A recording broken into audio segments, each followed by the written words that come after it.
Hello, everybody. This is the first episode of the History of EPR podcast. Just a quick thing. I thought I'd do it. I thought it'd be kind of cool. I'm actually doing a podcast with a friend right now about a completely different topic. But I thought, we got the Facebook page going close to 500 members, which is absolutely awesome. I appreciate that.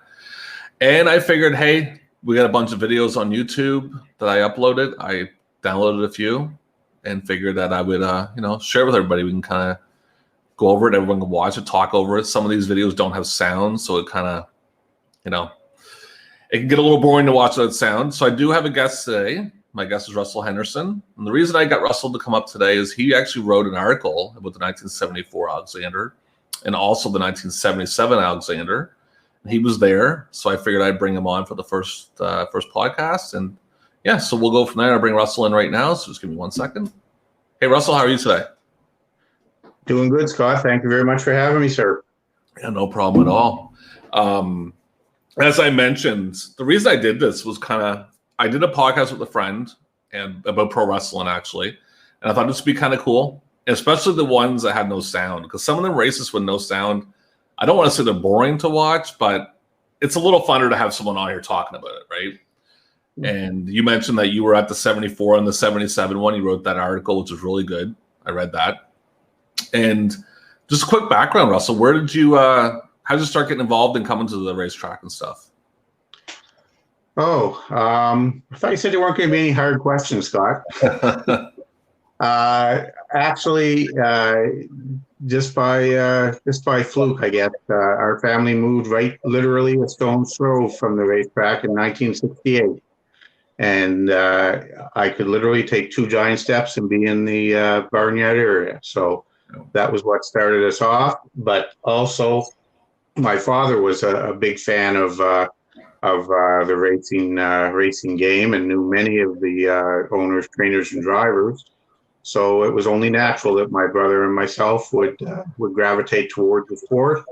And we were there for many years and still have many connections. So that was the beginning, and throughout the 1970s when it was in its heyday, and when we were there every day and every night, I guess one would say.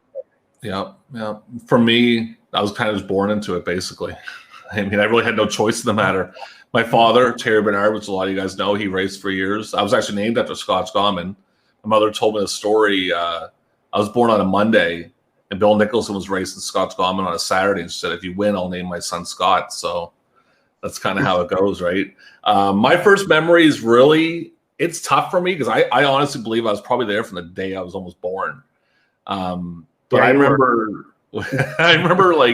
I think around 84, I remember Winner's Accolade. That was my first real memory of EPR. Winner's Accolade was like my favorite horse as a kid. And just being so into it. It's really cool with all the tapes that I'm getting. I actually seen a tape, because when I got them all, I started cutting things out and stuff. So I made one of all my father's races. And there's one where it's him and Wally. They're coming around their last turn. My father's getting real close, and you see this little kid in the corner jumping up and down. And I'm like, yeah, that's probably me. I'm pretty sure Timmy's with me, my Uncle Timmy Ryan. So yeah. And for me, I mean, as I got older, I kind of veered off a little bit. I always loved it, but I kind of did my own thing, right? And but I always went back. Go ahead. Oh, I was just going to say, well, one of the things that's so interesting to me, Scott, is because you mentioned Winner's Accolade being your first favorite horse. And I had many favorites over the years, but the one we're going to talk about today was actually probably my all-time favorite horse, Licardi. Yeah, and it seems strange that how somebody from St. John could have a connection to a horse from Prince Edward Island. And I I never met the horse face to face. I didn't know any of his family or owners or anything like that. But there was just something about that horse that made me gravitate towards him. And that's why I wrote this story. And when you were able to uncover this race, Scott, I want to commend you on all these things you've been able to uncover with the help of so many people out there. I was shocked that race was somewhere on video. And I'm just so happy that I can hopefully add a little bit to it today. No, definitely. And finding this race was interesting because originally I search like all the time. I'm always searching. I go on Telegraph Journal. I search keywords to find when things were recorded, right? And what I did was I actually got in touch with Provincial Archives, and they told me they had the 76 Alexander, and I was ecstatic because Scotch Gorman won that race. And then when the guy got back to me, he said, well, it's actually the 74. And it was a little bit, I don't want to say it was a little bit of a downer. I was like, oh, really? And then I looked and I seen the card, like who was in it. And I was really excited because I mean, Power Baron, Scotch Gorman. I'll read off the names of the horses before I show the video. But it's very cool. It's really good quality too, even being black and white. Unbelievable quality, Scott, for that year. And it also, and I've discovered this in doing my research and my writing. We're all guilty of having false memories, and our recollections, as sure as we are about something, we sometimes find out that our recollections weren't exact. And that happened with me in the 1977 Alexander, because I knew that Bruce Maxwell had that VHS 8mm tape, actually, that you transformed for him. And I had to change my writing a little bit because my recollections weren't 100%. So it's very, very easy to happen. But we have the video evidence here of this race, and it's going to be a lot of fun to revisit again, Scott. It really is. So I'm looking forward to it. Definitely. I'm going to go in here real quickly and just kind of read off the horses that were in this race. Just give me one quick second here. I have, is that the 77? That's 74. Okay. So bear with me because I don't know all these names. I apologize ahead of time. But I knew, and I'll fill you in on each one of them. So Sheffield Bras d'Or, is that right? Bobby Stevenson drove him, was post one? It's actually Sheffield Brador. Okay, Brador. Sorry, I'm just reading. They have it definitely wrote. Yeah. Yeah. And do you want me to say something about each one as you go through? Yeah, you can just bring it up real quick if you want. Yeah, sure. Sure. Sheffield Brador was the top 2-year-old in 1973. And just had an unbelievable season, and the same as a 3-year-old in 1974. But a decision had been made for him to try the top class, and that's generally doesn't work out very well, especially back in the 1970s for young horses to race older invitational horses. But he had a tough race on this day, but he bounced back by winning stake races in Moncton a few days later. So. Phenomenal colt, and was definitely one of the top 2- and 3-year-olds in 1973 and 1974. Nice horse, very pretty horse. He had the single shaft too, didn't he? The single, what was it again? The single shaft. Yeah, Bobby Stevenson was used it more than anybody here when it first arrived, and I have a few stories about that contraption as well. But he did wear it on this day, and Bob had a lot of success with it.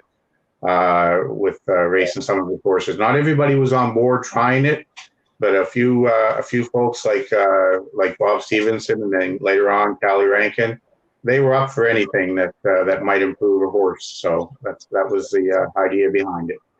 So number 2, we have Cano Bay. I think did I say that right? Cano Bay? Yeah, Cano Bay. Didn't know much about that horse, but he actually went off as one of the post-time favorites. He showed good credentials coming from Ontario, and he had actually raced one start back in the Maritimes in Summerside, and he had a very disappointing race. He got parked and faded, but when he arrived here, because of his credentials racing up in Ontario, he went off as near the post-time favorite. And number 3 is Forever's Pride, another horse. Another famous horse from the era, raced the entire decade. Horse of the year in 1973. Was way ahead of his competition as a 2- and 3-year-old. And he started off a little slow in 1974, but Boyd Tremere was always there with great horses, and Forever's Pride, being one of the most famous studs of the decade, was Adios Forever. He had hundreds of horses raced throughout the Maritimes, and this was one of his best. Who was that again? I didn't get that name again, Russell. I'm sorry. The owner, was it? Was that who you said right there? No, I said Adios Forever was his sire. Right. Okay. Yeah. And Adios Forever sired hundreds of horses at raced. Actually, Adios Forever at Stanley Mayhew's farm were probably responsible for producing more horses than anyone in the Maritimes, and that's what really helped build the horse population in Atlantic Canada. So number 4 is Power Baron, and we all know Power Baron. Yeah, I never heard of him. Never heard of him. I don't know much about him, but that was. No. It's funny. I don't mean to cut you off about Power Baron. As a kid, he was like the huge rival to Scotch Gaumont. So I thought he was like the evil empire, right? I mean, as I got older, I understood Power Baron was a legend, obviously in EPR and all through the Maritimes, and also in the Meadowlands, which I tried to get some of his races from the Meadowlands. I actually talked to them, and they didn't have anything. They only had the stake races from that era. I really wanted to grab a few Power Baron races. I couldn't find them, but you go ahead with your story with Power Baron. Everyone has one. I could go on until midnight about stories about Power Baron, but I will say that when you mentioned the rival between him and your grandfather's horse, Scotch Gaumont, it was a rivalry, but it was all friendly, and maybe the sport lacks a little bit of that nowadays.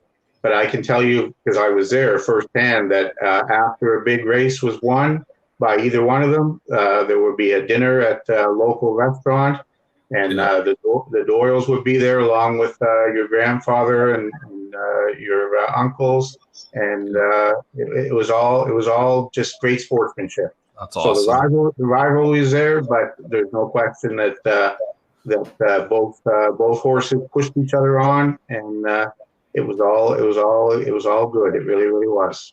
So number 5 is Scotch Gaumont, which is like it's a legend to me. Amazing. So don't have to go too much into that. I do have a funny Scotch Gaumont story that I heard from. I want to think it was Timmy told me this. Someone told me this. Maybe my mother told me this story. I want to say it was the 76 one or the 78 one that Scotch Gaumont won the Alexander. Might have been a different race, but they were all in the barns, hanging out. They were all happy, and God bless B. Nicholson, because I love B. She passed away when I was really young, but she was a very sweet lady. And I guess she was going in and like giving Scotch Gaumont a bunch of hugs and kisses and stuff, and they were having a good time. And they left the stall open, and everybody went home. And my grandfather got a call around 11 o'clock at night saying your horse is on McAllister Drive. He just walked out and went down McAllister Drive. So. I would believe that. And B was a wonderful person, and I have a few stories about her as well, because she was obviously Bill Nicholson's biggest fan, and was there for all the big races. But when it comes to the Alexander Memorial, Scott, I've written all 10 stories about each race of each Alexander from the 1970s. Mm-hmm. And Scotch Gaumont really is synonymous with that race. He had 2 wins, 2 thirds, and he had that did not finish, unfortunately, in 1977, where, by all accounts, it may have been the sharpest he ever was that day, and unfortunately, it was a major accident. But no, Scotch Gaumont and the Alexander Memorial will always be connected for sure. So number 6, we have Ambro Lynx. Armbro Lynx, a stalwart throughout the Maritimes, raced many, many years at a high level, really just a class horse. He didn't have much to do on this day for whatever reason, but he bounced back. And then later on in the decade, and in the early 80s, he became one of the top sires from Atlantic Canada. So Armbro Lynx is without question. I like to use I use this word too much, but that's okay. He was an icon of maritime racing for sure. That's great. And then your guy Liccardi, at number 7. Yeah, tell us about Liccardi, because you know all about Liccardi. I do know all about Liccardi for sure. He was just an amazing winter horse, is what a lot of people remember him for. And going into this race, I think he had 22 starts already in 1974. Wow. And he had 10 wins, 5 seconds, and 4 thirds. So just a consistent horse. However, he had started to tail off a little bit as the season went on, understandably, racing all winter. And Blois had actually dropped him down earlier to the Roof and Burial. He took him out of the Roof and Burial and put him in the Junior Invitational and let Franz Joseph race in the Roof and Burial. But after a couple of weeks later, Liccardi bounced back. He had won the previous week.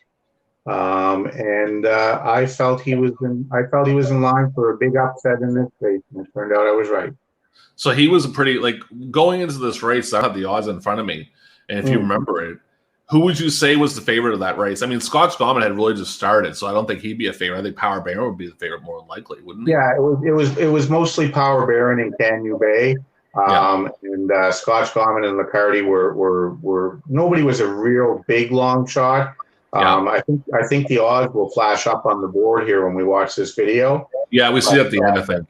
Yeah, I think we see it at the end. But Licardi having an outside post, and we'll talk more about that after we watch the race. Having an outside post in a major free for all, I've seen it 1,000 times. It is a big time detriment. You really, in a half-mile track in an invitational race, have to work out a trip, or you just have no chance. And that's what Boyce McPhail was able to do that day. And the last horse was Direct Thor. I don't think he raced. Didn't he not come? I thought I read he didn't come with Jimmy Doherty. No, that's true. Direct Thor was coming up from Rosecroft, and he couldn't get across the border. There was something to do with paperwork or different things with transporting horses that didn't have proper medication or vet information. So he didn't make it. Now, the Downings also had Jeff Coban as an also eligible, but for whatever reason, they didn't start him when they had to scratch Direct Thor. But the Alexander was always an important race to Milton Downey, and he had won it a couple of years earlier with Flying Dream. And this Direct Thor on paper again would have probably been the favorite if he'd have made it across. No, that's very cool. I didn't know a lot of that stuff, so I like it a lot. So what I'm going to do now, guys, I'm going to throw on the video, and you're going to see it full screen. Me and Russell are going to disappear while it plays. And we'll talk about it during it, because there's no sound to it, so we're not going to have to worry about the call. So we can talk about it during it. More than likely to be Russell talking more than me, because I don't know much about it. So it's coming up right now. You should see her. There we go. Yeah, great quality here, Scott. And you have Shawfield Bredor leaving very strong on the inside, and you have Licardi on the far outside leaving strong. But Scotch Gauman, who wasn't known for leaving, left out pretty well. Yeah. And right here, it's he and Shawfield Bredor playing a little bit of leapfrog here. Yeah. And Licardi had gotten along the rail fourth, and now you see Shawfield Bredor retaking the lead. But there's Licardi out and going again, and he was out almost the entire mile, which is just amazing. Yeah. And right here, it's still Shawfield Bredor and Scotch Gauman getting ready to leave the 2-hole. It looks like that. Yeah, Licardi's still hanging on third and the outside, and this is amazing to me. I was right at the fence cheering on Licardi, and Power Baron was actually by him halfway down the stretch, and he somehow found the strength to come back on and win by a long neck. So Scotch Gauman was 13. It wasn't too bad. There's all the people, which is very cool. And I find this interesting. Let's cut you off, Russell. Like the post parade back after the race was over was different. Yeah. They didn't do that enough in horse racing, and they still don't, in my opinion. They did it on this day, and very few times. When there's a track record, something monumental that happens, I've always been a big believer in paying tribute to everybody that was involved in the race, no matter what part they played. Yeah. And obviously, the winner or the record holder deserves a lot of recognition. But I don't feel they did that enough, and it was a nice touch that they did that on that day. They did it with the that race, so that was partial, because I mean the video I got didn't have the full race. I mean we have another one that's full. We'll go over that in a minute. I remember I watched the '84 Provincial Cup, which I think that was Provincial Cup 7. I got that from Steve and Twilight Mahar. They gave me like literally a trunk full of tapes, so I converted it. And first off about that, they had that at the end with the post parade. Everybody at the end, everyone came back, and for me, I mean, I love the 70s stuff. That's my thing, because I want as much of that as I can get. But I like that 84 Provincial Cup was awesome, because the crowd, I don't know what they did with the crowd. I don't know if it's how they recorded it, if they put a microphone on the crowd. But when they come around, I mean, the second time, that crowd is going crazy. Oh, yeah. It is so awesome. And I showed it to a friend of mine who doesn't follow harness racing, and he was like, wow, that is amazing. Like, it is great. Like, it is so awesome hearing that crowd go crazy. And they did the post parade at the end, like we were talking about. But it is, yeah, it's definitely something they don't do. I mean, unfortunately, now with down where we're at, we're getting 5 races till 2:30. So, I mean, it's unfortunate, right? But anyway. Yeah. Oh. So with that, I wonder if I have anything. I don't have anything for pictures for that one. I don't think I have. Oh, the photo finish. We were talking about that. There that is. So you were mentioning you wanted to talk about that photo finish for 74. Yeah. Again, the Liccardi winning by a long neck, but he was behind halfway down the stretch. Mike Doyle had passed him, and this is something that anybody who loves harness racing, they always admire a horse that fights back, and Liccardi was known for that. Just a tremendous race, and before the race, I'll just give just a little bit more background going into that season. There was a top horse that was winning the top class throughout the spring, and his name was Game Barron, and he was from the Webby stable. Mm-hmm. And he was so good, he was winning with flat tires, and I'll talk about that later. But he was winning in 2-3, and there was even talk that he might be able to go in 2 minutes. And a lot of the competition was talking about not racing against him because it just wasn't fair. Yeah. And Blois McPhail was quoted in one of my articles that I researched by saying, you know, we don't cry, we're going to race, even though my horse Liccardi can really only go around 2-6 and be comfortable. And Game Barron was going in 2-3. Well, I guess Blois was fooled by Liccardi on this day because he took a new record of 2-3-3. So it just goes to show you, you never know in this sport. But Game Barron, I believe, was shipped off to stateside, and he didn't have to worry about him anyway. Go ahead. He was the dominant horse in the spring of 1974 here in St. John. So, question to you about that day, because I wasn't born. I was like 4 years before me. Yeah. Describe, like, what is it like at EPR? I know a lot of people who are watching us that, yeah, they were there, but for us younger generation, like, what's it like at EPR 1974 day of the Alexander Memorial? Like, what's the crowd like? How big is it? What's the atmosphere like? Yeah. Well, there was probably 4,000 to 5,000 people. They bet $106,000, which was a new wagering record. And people will say, well, that doesn't sound like very much money. But you have to remember, in 1974, nobody had $3 to their name. So $106,000 being wagers was quite substantial. As far as the crowd, the entire grandstand was full. Ground floor, mezzanine, and even the upper decks, the outside bleachers were full. All the car spots were taken in the parking lot, and people, and I know from my own recollections, I had to push my way to the rail, to the fence, and I was probably about 50 yards from the wire, is where I watched that race. So there was no shortage of fans back in those days, and it was, and I will always say that that was part of the appeal of harness racing in the 1970s. It wasn't just the betting and wagering, it was the social atmosphere. And a lot of people, I think, would agree with that. Oh, yeah. I remember just being, even when I was a kid, like really little, I mean, it was going down at that point. It was still pretty packed. I remember, like, Saturdays, I was there every Saturday for years. I mean, I was there on Wednesdays in the summertime and stuff, and it being like a good amount of people, but just the 70s is unimaginable how busy it would have been. And I want to verify to you, you're talking about they bet 106,000 in that day.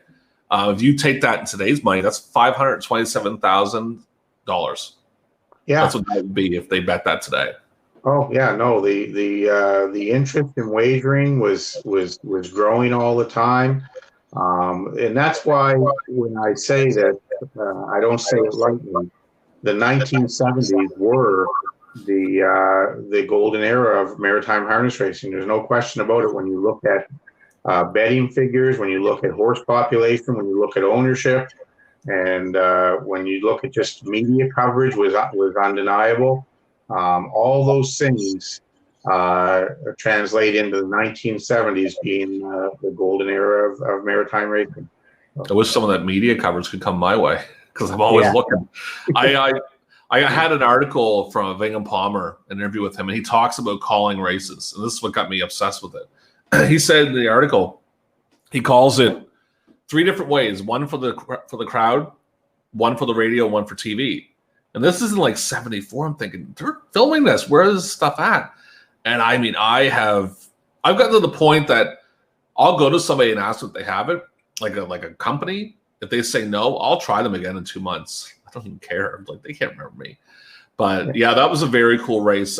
If you want to, we move on to the next race here. This one here is the race that I had got restored from June 29th,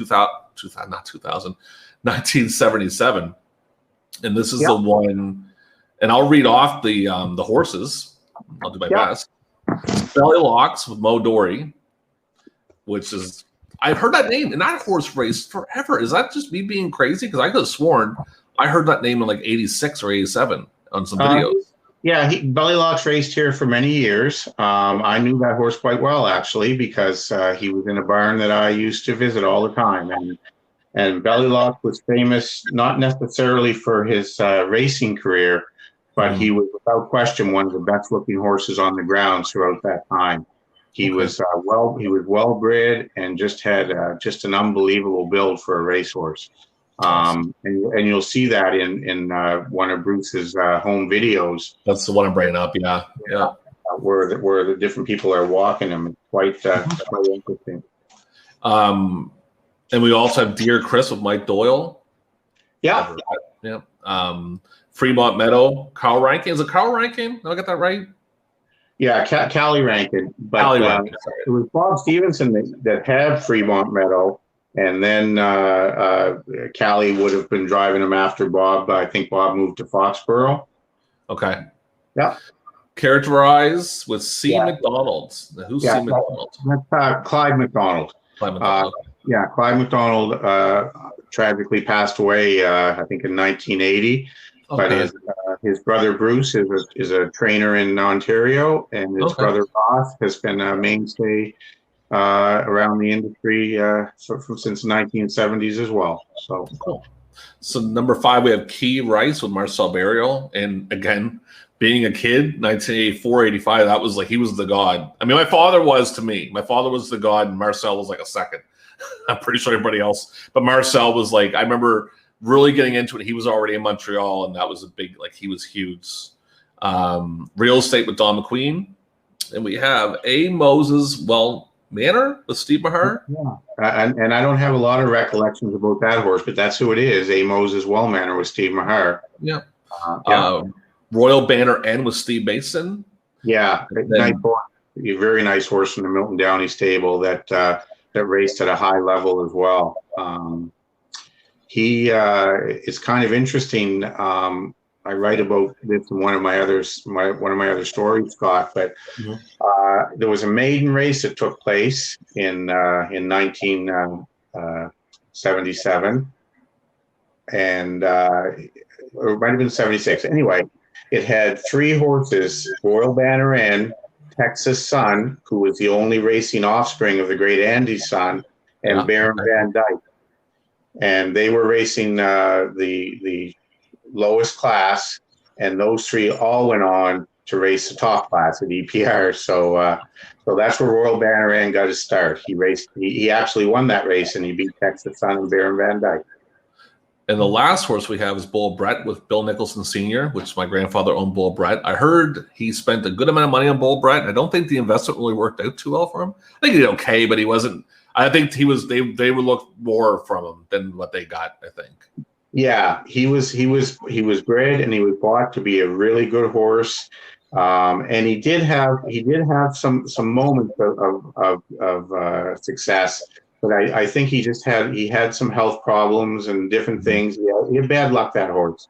But he was definitely bought to, and he was definitely bred to be a really, really good horse. But as anybody in the industry will tell you, it doesn't always work out, and unfortunately, it didn't work out with the Bull Brett. Definitely. So this race is June 29, 1977. I'll quick backstory it. This came from Bruce Maxwell. God bless him. Bruce is, first off, one of the greatest guys in the world. Super nice. Love talking to Bruce. He has all the stories. He's been around the business forever. And Bruce gave me this tape. It was funny how I got the tape because originally he had the cover with the Alexander Memorial, and I brought it home and it wasn't the tape, and he thought he had lost it. I'm like, oh God. Like, not that I was mad at Bruce. I was just like, oh, that sucks. I really wanted to see it. So I'll go see Bruce usually once a week, every 2 weeks. And I was down there one day and I seen this tape kind of just in the corner. I was like, can I take that home and check it? He's like, yeah, sure. And I took it home, and that's when I found this. I was like, oh my goodness. So quickly what I did was I went to Bruce later on and got the actual 8mm reels that he had, sent them off to Halifax to a place called Now Digital. And I will definitely promote them because they're amazing. And they did the restore of this video, and you've seen it, and it's amazing. So I'm going to put it on right now, and we can talk over that. This is the full race too, actually. Yeah. And I'll be curious. I want to know who the horse is that's not doing too well in the back. Can you tell me? I don't know if you know who that is. Yeah, that is. I do know who that is. That's Characterize, who was free-legged, Clive McDonald driving, and he would make a jump on occasion, and he made a jump in this race. But he had, and he just kind of stays at the back there. I don't know if Clive pulled him up or not, but it's funny how horses' careers go, because a year earlier, Characterize was in the Alexander Memorial that Scotch Common won. He finished a respectable fourth. Oh, yeah. But he started to tail off a little bit by 1977 and 1978. But he was, of course, just decided to make a jump on this night. Now, one other thing about this day is Bellylocks. He went a pretty impressive mile. You have it right there, Scott. Was it 2:26 or something? I think it was 2:06. I don't have it in front of me, but it does show it on the topo board at the end. You see it at the topo board. Yeah. Well, as it turned out, that was the fastest mile of the night, even though it was just a mid-class race. Yeah. And the reason being, as I discovered in my research, was a big rainstorm hit just after this race. So the track became very muddy. So Bellylocks was given the fastest mile of the night headline for that Wednesday evening. So, but he was.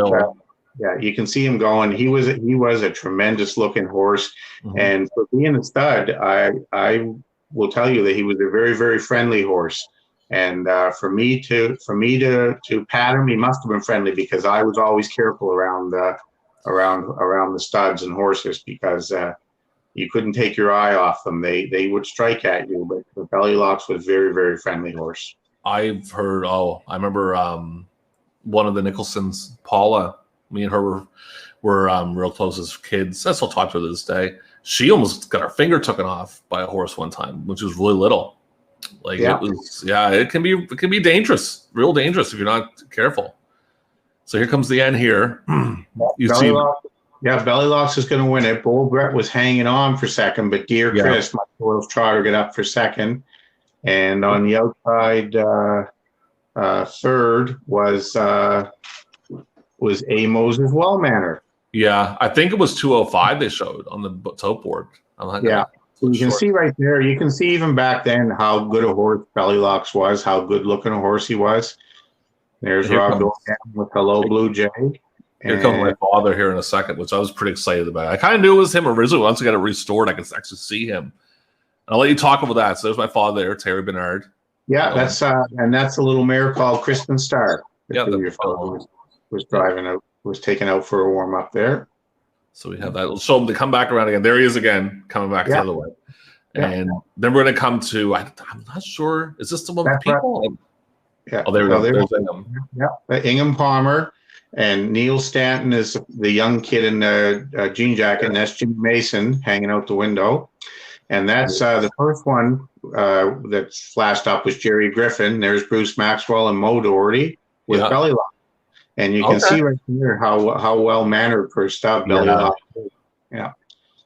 And there's that's Steve Hardy. His nickname was Cavity, and he was around the industry forever in the 1970s. A really good guy, really good groom for horses too. I think he works with Jim Doherty down in the States. That's a very cool video. I mean, I would love. I read all them old results like when I'm doing my research, and I just think, man, I would kill for just one. Like if someone just said I have like November 12th, 78, the whole thing, I'd be like, it'd be a miracle to find. It's really hard to find, and I still check. I mean, I check on different Facebook pages. like a lot of these ones, like the history of St. John. And I ask people, have you ever recorded harness racing? Let me know. I'll buy it off you. I'll do this and that. It's just, God bless Bruce for filming that. And Bruce doesn't give himself enough credit. He's like, it's not that great. I'm like, you did a good job. You were sitting on top of the grandstand. You did a good job what you had. He did an amazing job for the technology back then. Yeah. And then to have the wherewithal to hang on to them for all these years. God bless Bruce. He hangs on to everything, I think. Bruce hangs on to a lot of stuff. Yeah. Oh, yeah. Because nostalgia is coming back, Scott. It really is. Yeah. He called me one day. He has the old post calls. He thought he'd thrown them out. And I was like, oh, you know. And then he called me one night. He's like, are you sitting down or something? I said, yeah. What's going on? He's like, I found the post calls. You'll have stuff for 2 years. And I remember me and Timmy going down to get it. And I literally had a trunk that I had to bring into his house to put these post calls in. Oh, yeah. Yeah. And he got me them recordings of PEI, couple race calls with Scott Gorman and stuff. Like, great guy. He's got great stories that he has. Like, I mean, he holds on to everything, which a lot of people say that he's not. I mean, Bruce isn't a hoarder. It's not like his house is full of stuff. Like, his house is clean. He just has a lot of stuff that he keeps, right? So. Yeah. No. He's and there isn't anybody in the industry around here that doesn't know him. He's well known, well liked. Yeah, and he's a good friend. So and I'm so happy that he was able to give you this material, Scott, and you've been able to do such good stuff with it. It's all good.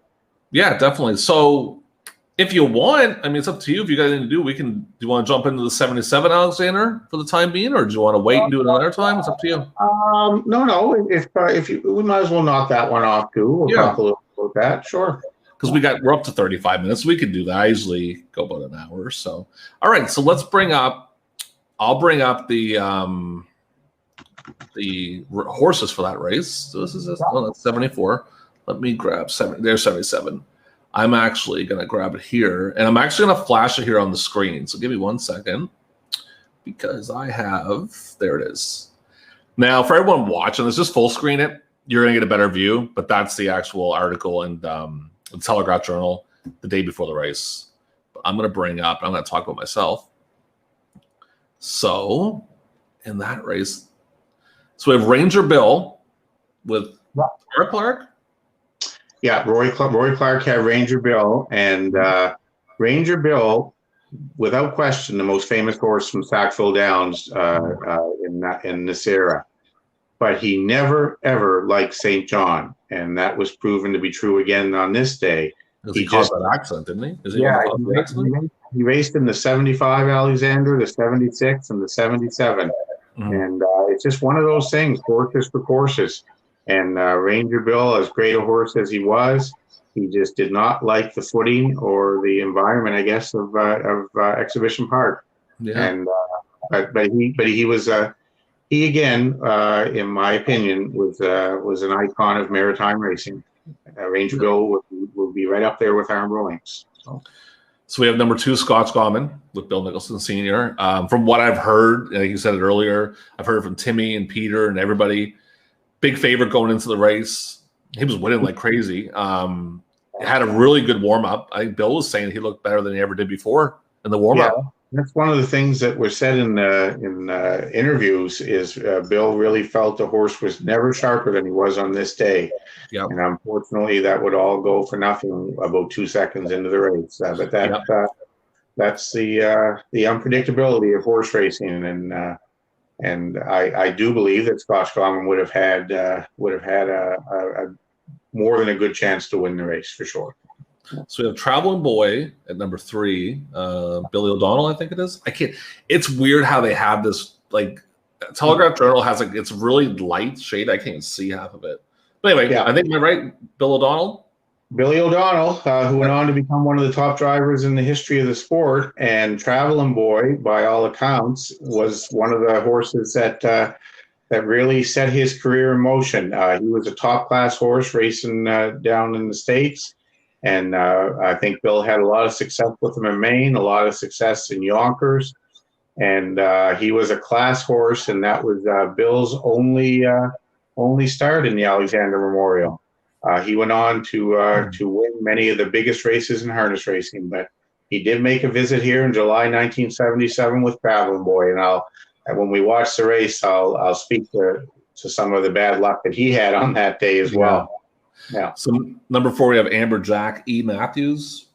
Yeah, Everett Matthews, a good driver. He was driving all the Webby's horses then, and Amberjack was penciled in as one of the top horses.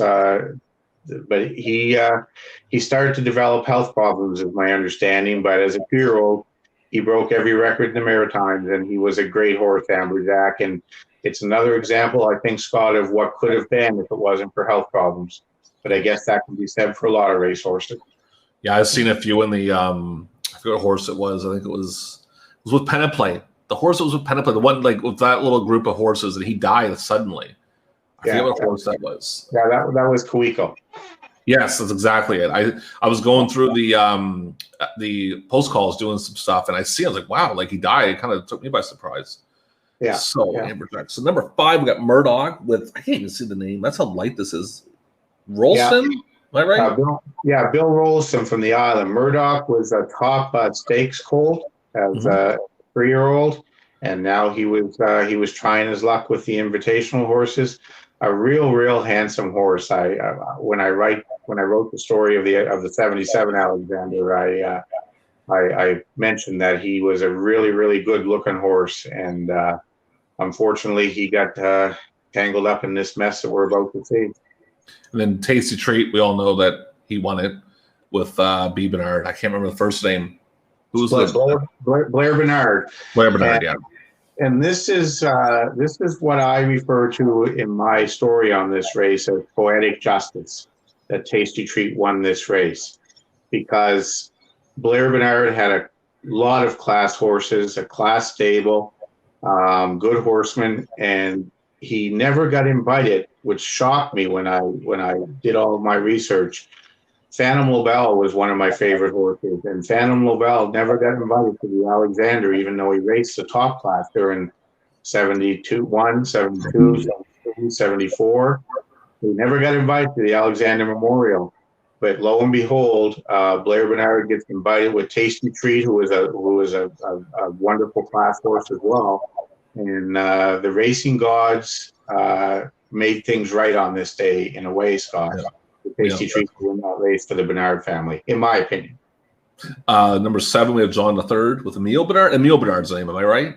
No, it's actually Emmett Bernard. His nickname was Cowboy, and he was a great horseman and a great fella.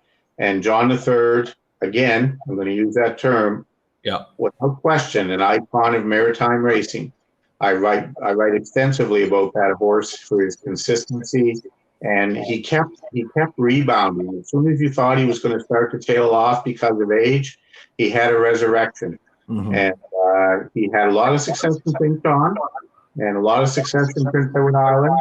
And again, definitely one of the all-time island favorite horses, I would say. Oh, that's awesome. Number 8, this is Anne Trebay. I cannot pronounce the name of the horse. You know the name of the horse, probably. Yeah, Anne Truder Ab. Marcel Barrow. A real with Marcel driving. I believe it was Tom McPhee from the island that may have owned her and driven her before Marcel had her in his stable. But again, she actually set the record for age mares here, and that stood for quite a while. But she was a real classy mare,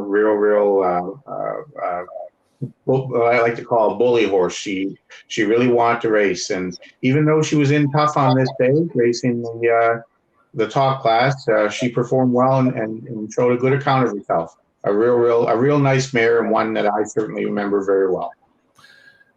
And we have number 9, Scottish Fool with I can't pronounce his name again. I forgot the name already. No, it's Scottish Foil. Sorry. And it's Blois McPhail. And Blois got that horse, I believe, from Montreal. And we didn't know much about him, but Blois always had top horses. And by this time, Licardi was gone. And Blois had another one for the Alexander. And I didn't know what to think of this horse on that day. He looked, he carried his head really low, and he and he didn't look too interested in racing. He kind of looked like me on the first day of school. But when he got behind the gate, he was a good horse, and he went on to have a little bit of success in the Maritimes. But again, he was in the unfortunate position that he wound up here in 2 minutes. So the issue, before we get into the race, quickly regarding the accident, because God, since I was born, I think one of the first things I remember is hearing about this. Nobody got seriously hurt. Am I right? No one got hurt too bad in that accident? I think Murdoch had some pretty good cuts and abrasions, and but everybody got up and out of it, drivers and horses. But I think Murdoch was banged up probably the worst, if my recollections are accurate. In the day of, same thing as 74, I'd imagine, pretty packed, like lots of people. Unbelievable atmosphere, and I think, Scott, you might post the story of the 77 Alexander. Yeah, I put it on there. Yeah, because it was a big day for Francis Mackay. I think he won 5 races that day. Yeah. Including, and I write about this, he put a new mark on shareholder N as a 14-year-old. And that's unheard of in the industry for a 14-year-old to get a new lifetime mark. But Francis did put a new mark on him, and I will say that the handicappers weren't too happy about it. And I will say this, one thing about bettors and handicappers, they've been known to boo Mother Teresa. So they weren't too happy with shareholder N that day for taking a new mark. But that's all horse racing, part of horse racing. But again, a full crowd, standing room only. And some would say it was a disappointing race, and it was, because when there's an accident, nobody wants to see that. Yeah. But again, from my recollection, I really think it was a bit of poetic justice for the Bernard family to win that race and get some redemption for being overlooked in previous years. And I'll bring up real quick before I load it a couple things in this race which I noticed, and a friend of mine had watched it with me. Actually, first off, for everyone watching it, put it on full screen if you're watching on your TV, because it's actually in HD. It got converted in HD, which is really awesome. You can see a person running for their life when this race starts. They're running to go see the race. I thought that was really cool. You see them kind of in the corner, and people standing on their cars, sitting on their cars. Like, that is such a big deal, and that'd be the prime real estate location when you think about it. Like, right in the car, boom, you're right in the front, right? So that's that's where I would have watched it. I'm sure it was right down in front of somebody's car. That's where I watched most of those races, most of those Alexander Memorials. So I'm going to bring it up right now. So this is Alexander Memorial, 1977. Here we go. Yeah, you can see how big all the cars are back in the 1970s as well. Oh, my grandpa's old boat. Ranger Bill leads strongly on the inside with Traveling Boy and Emberjack, and then the bad luck for Ranger Bill happens right here. Yeah, you can see it. A nasty break in stride.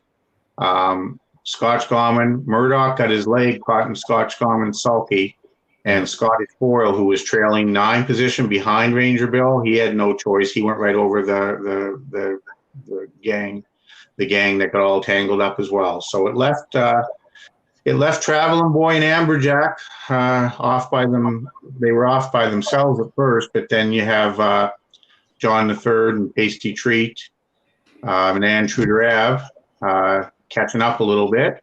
And believe it or not, Ranger Bill got back pacing and was trailing. Yeah. You imagine he causes the accident, he's the one that gets back pacing. Well, I'm going to speak about that when the race ends, because it's just kind of funny what happens here. So you see Traveling Boy still comfortable, and Amberjack's second. Mm-hmm. And now you have Tasty Treat moving up on the outside, third.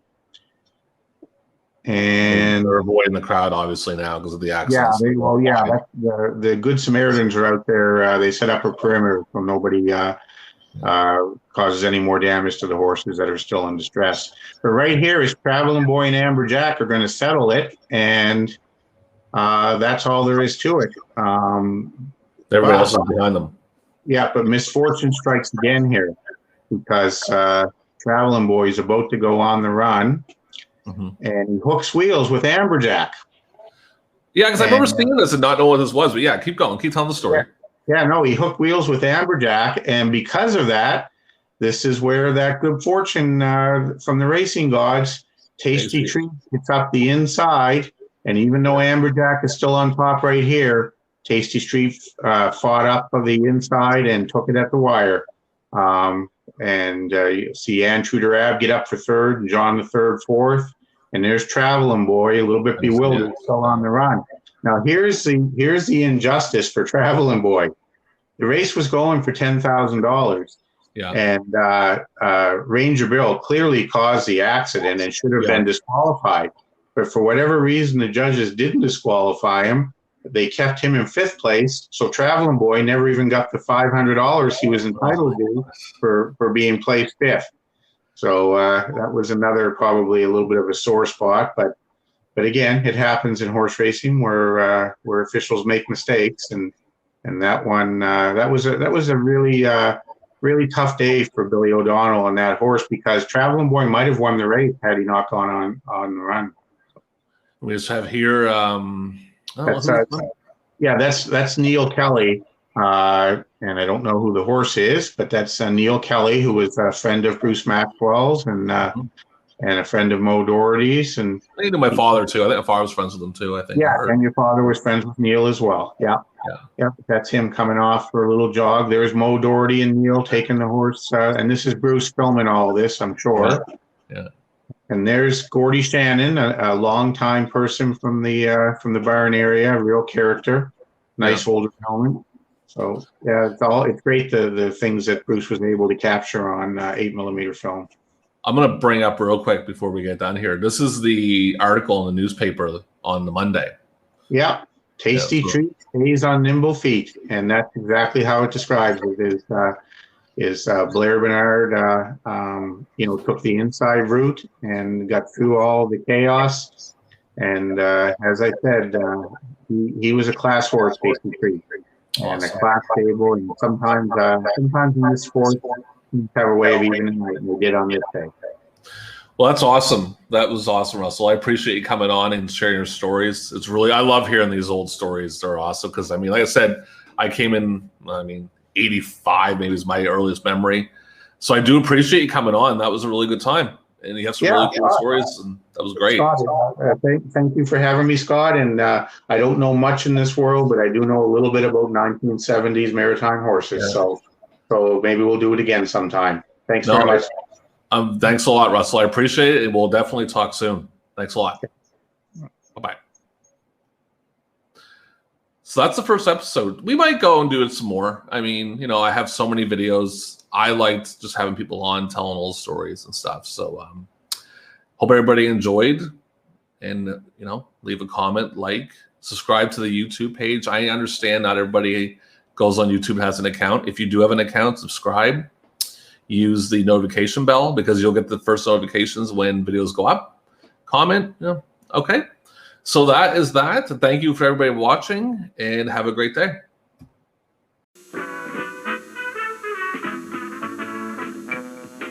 Just watch it live at Exhibition Park. Come on and live at Exhibition Park. The real life.